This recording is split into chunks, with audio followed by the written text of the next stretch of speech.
So I want to set the stage here for a second, because every time we talk about electrified vehicles, I feel like it's a moment in time. And this is a very special one for the companies on stage because we are starting to move from bench technology to commercialization. So to set the context here, we're asking the industry to do something very challenging, which is provide high energy content, high performance, long service life, long range, maximum safety at the lowest possible cost while disconnecting us from generations of our prior powertrain. And so I want to hear from each of you on stage as an introduction. Tell us a little bit about your background and what your company is doing today. We'll start here. Yeah, hi everyone. Thanks for the organizer for inviting us, General Motors, to speak. And actually, it's an amazing closing the circle because I was from the first employees of Better Place. Yeah. So I've joined the automotive ecosystem over a decade ago, and I was actually heading the battery technology area at Better Place, and now I'm heading investments on electrification and batteries for General Motors globally. So over a decade ago, a lot has changed, and I'll talk about it a little bit. So today I'm heading General Motor Ventures battery and electrification investments globally. The fund has shifted recently to focus mostly in electrification, and this is very much aligned with General Motors' commitment to all-electric future. General Motors recently announced a new organization, which is called TAC. It means Technology Acceleration and Commercialization. And our goal is to guide the company into everything around electrification strategy, battery product roadmap, and investments. So we're here more than ever, playing to win. And what we're looking for is, first of all, to be the first to know on each battery technology that comes out, battery startups, electrification in general. First to act, meaning either invest or create some partnership with a startup, and then insert. If we invested, if we created partnership, we'll try to bring that product into our roadmap. And this is really exciting. GM is one of the most knowledgeable OEMs in battery technologies. We have the largest number of patents in the area, and we have announced several gigafactories already with our partners LG and Samsung. So I was brought along to lead investments, and my background is both in the battery domain, so I have a technical background, as I mentioned before, and I'm also an investor. So I've been managing director and partner in corporate funds and financial funds, and I'm really excited to come back a decade later and really see this huge progress. That's perfect. It's come full circle, and we're going to come back to that question about partnerships and working together. But Michelle, please. Hey everyone, so thanks for the opportunity. My name is Moshiel, I'm the CEO and co-founder of Adionics. My background is I'm a material scientist. Before I joined the battery domain, which was more than a decade ago, I was in the semiconductor domain, and the battery space wasn't sexy as today. So I remember that my mom told me, like, batteries, for air batteries was batteries for remote controls. And it was the times of collapse of Better Place, so the electric vehicle dreams was very far.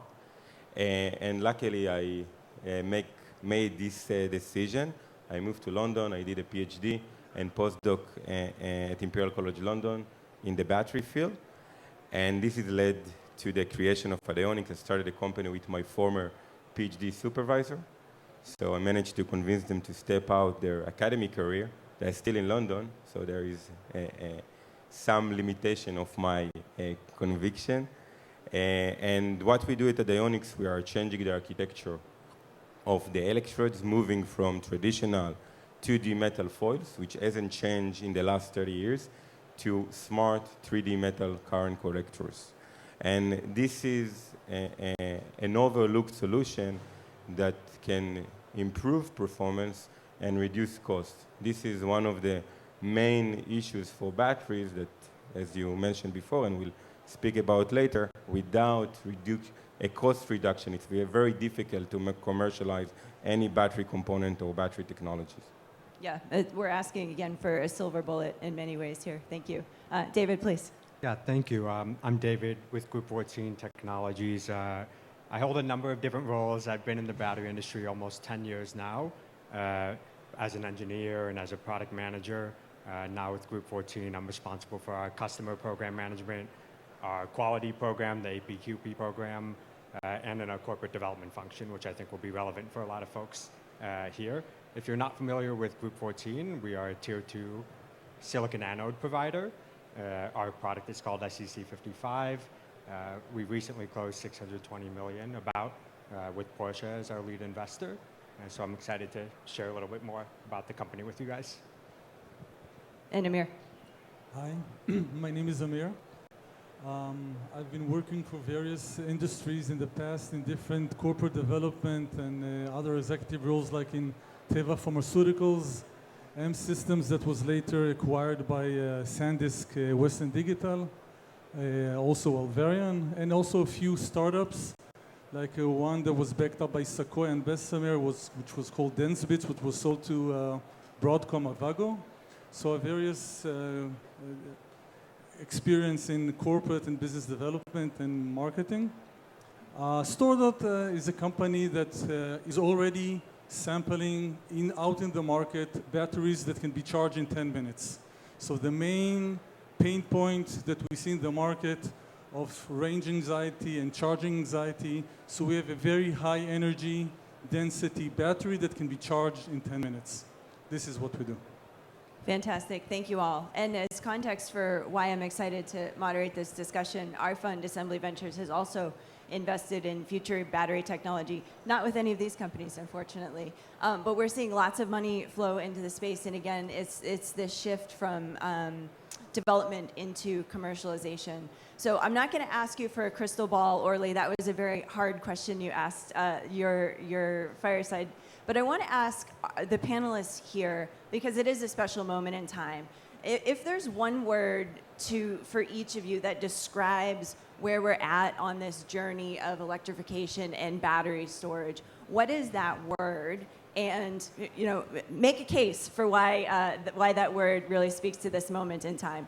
We can feel free to jump in, whoever is inspired first. Yes. Amir, you've got the mic. Go for it. Yeah, so I think one word that describes the current status of the market is revolution.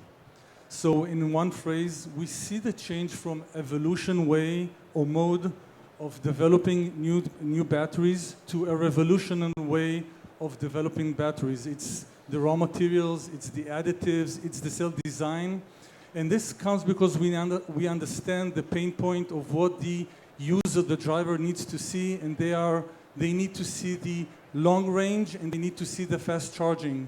And in order to achieve that, evolution is not good enough. You need to do a revolutionary solution, and this is what we are seeing now in the market. So we see a lot of new technologies that the main common factor is that it's revolutionizing this market and not doing an evolution progress. Game changing. Mihal, please. Yeah, actually, it's hard to find one word. I would say race is one, transition is the second. And I wanted to say on the race side, so on the macro level, there is really a race to secure battery technologies globally and raw materials. And there is not only an increased demand because this market is exploding. The supply is also being shifted on the macro level from China, which has been the main supplier, into the West. So we're seeing a transition on the macro level in the US, incentivizing battery companies to develop and manufacture technologies in the US. So that's on the macro level. I think transition-wise, we're seeing the startups really developing from being early stage to maturity with the advancements of the product development. Many of them are heading towards commercialization. And as Shai said before, and it's also my lesson from Better Place, working with the OEMs, getting close to them is the best bet. But I'm also seeing a lot of new startups, and those ones are very interesting because they are moving much faster. They learn from the previous generation mistakes, and they're progressing. I think on the General Motor fronts, the transition is also very interesting because we're moving away from the first phase. We introduced the first Ultium cells to the market, so we have 3 EV models on the road right now into the next generation, which is scaling up. And by scaling up, meaning that only this year we're going to see 6 new models on the road. We're making a lot of investments in the space, and we have the GM Ventures here in the crowd. Only this year we've invested in more than a few companies. For example, EnergyX, we were leading a 50 million round in mining, so we go all the way back in the supply chain. We invested in Lithion, which is a recycling company. We invested in a Series A round of 1D, which is a silicon anode company, and more. I can't disclose everything yet. So we are looking for startups from the entire supply chain, from early stage to late stage, mining to recycling, hardware, software, materials, to help them win this race. Good. A race and transition. Yeah, for me, one word is exploding, but in a good way. Definitely we see the transition. Like 2 years ago, it was like $1 billion industry, and we will see in the end of the decade, $3 trillion of dollars industry. And from the capacity production point of view, we are moving from also 10x like in less than a decade, from gigawatt hours to terawatt hours. So definitely we're on the edge of the hockey stick, and it's super exciting time, and probably the best time in the history to be like entrepreneur in this space. Yeah, exploding, accelerating. David, anything? Yeah, and I just want to echo my fellow panelists' comments. My word, I think, was going to be frenzy, because there's just so much activity ongoing, and I think from an investment perspective, both from companies like GM, but also from a capital investments perspective, there's billions and billions of dollars of decisions being made every day, and every now and then bad decisions are being made, but for the most part, people are working really hard to make sure they can win in this space. Yeah, frenzy, a lot of enthusiasm. We see that for sure. So I want to give our 3 high growth companies here a moment to talk about your businesses. But rather than just the kind of the normal pitch, I want to ask you maybe to talk about a key challenge or opportunity that you're seeing in customer development or in the market right now. Yeah, so I can mention main 3 challenges that we're coping with, and we hope we found the right solution, is the issue of the development cycle. So when you're developing cells, batteries, the design cycle, the development cycle is relatively long. And if you have the ability in-house to do the samples and the prototypes, then the design cycle becomes very fast. And by that, you can accelerate very, very fastly the development of new materials, new additives, new designs, and you have a very quick feedback. The second point is the visibility to the market. As any startup, the main challenge is getting the visibility from the market. So when we're working with various kind of manufacturing partners, EV OEMs, more than 15, and also T1s, you get the real feedback from the market and the real understanding what the market really needs and what is the real status of the market. Because you see a lot of reports, but when you talk with the partners, you get to get the real feeling of how the market really is. The third point, and I want to mention here, is the fact that we need to find the balance between the agility of startups and the mindset of a startup and the relatively conservative way of introducing new technologies in big EV OEMs, mainly the main brands that are out there in the market, which they have their conservativity processes of how to introduce the new technologies. And we need to find the balance of both, of how the mindset of the startup and the conservativity of the big OEMs. Thanks. Yeah, I think it's going to be 3 main points. It's really about the cost, the scale, and lastly, I think, is the trust.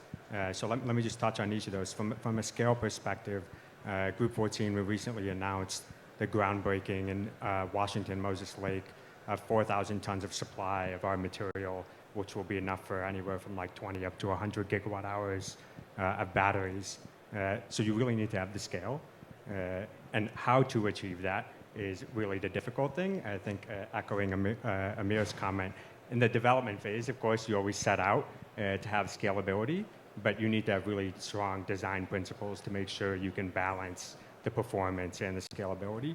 Second is the cost and price. I think the biggest driver, and maybe GM will maybe echo this statement, the biggest driver for electrification is actually cost, especially if you want to play in the mass market. So it's really about knowing what your market is. If you do want to sell your material or battery to every single vehicle in the industry, you need to understand the cost and price dynamics. Mm-hmm. And lastly, I think is trust. It's more of an indirect challenge or opportunity. Not a lot of startups will get there, but you need to be able to convince your partner or customer that you will be able to provide the supply in a timely manner with scale. We're leveraging partners like SK Materials and our joint venture in Korea to be able to do that. But ultimately, these large companies need to feel comfortable, and their purchasing teams need to feel comfortable to use your material. And trust that you'll be around for some time to come too. As well, Exactly. please. Yeah, I fully agree. I won't repeat those challenges, but I want to give you a different perspective. So battery is very complex systems. When you change one parameter, all the system actually is shaking and is not stable. I think the reason of the slow pace of improvement or even zero change in the last years and very conservative industry is the fact that people actually scared to make any change, especially the giant, I would say, manufacturers that are sold out for the next decade, so they don't have the appetite also to make those changes. I think the key is to first to understand the narrative and to try to have like minimum change, but to create a maximum impact. And that's the key in order to drive innovation in that space. It's such a paradox, right? These changes and walking down a path while simultaneously trying to fundamentally revolutionize, right, the technology that's there. I'm struck by the discussion in the prior session too around working with OEMs rather than kind of coming and preaching and saying, oh, you're doing it all wrong. So Michal, maybe I'll ask you this question. So you use the word partnership. Obviously, you're an investor as well. From an auto OEM perspective, why not just let venture capital, burn our money and wait till a winner emerges versus the approach you're taking, which is investing, again, materials all the way through? How do you make those decisions? Yeah, I think that this is a great question. And General Motors work with any company that will innovate, whether this is a supplier or whether it's one of our portfolio companies and we have equity in. But again, since electrification and batteries is super strategic for us today, we prefer to take the IP and bring it closer to us. We want to see the startups that we work with succeeding, and therefore we would like to see them starting to work with us as soon as possible. Making an investment means that we'll probably have a board or an observer board, so we can really help them to make the right decision. We're not asking for exclusivity or anything like that, so it's really their advantage to work with us. We can also really cut steps, providing the startup the spec that they should build their product around, and really being their first customer, meaning they'll be able to raise more money. So, a financial VC would want to see, a healthy startup, a startup that, they can invest for the long run. And if they have an OEM that is committed At the table, this is a major advantage for us and also for the startup. Now, it doesn't mean that we're not working with suppliers. That's definitely something that we are doing and will keep doing in the future. So, this market is so hot. I really encourage the startup to think wise. Perfect. Thank you. Well, we, believe it or not, we are already out of time. So I want to thank all of the panelists here. I think most of you have a space out on the floor. So I would encourage everybody to go check out the companies. And thank you for this discussion.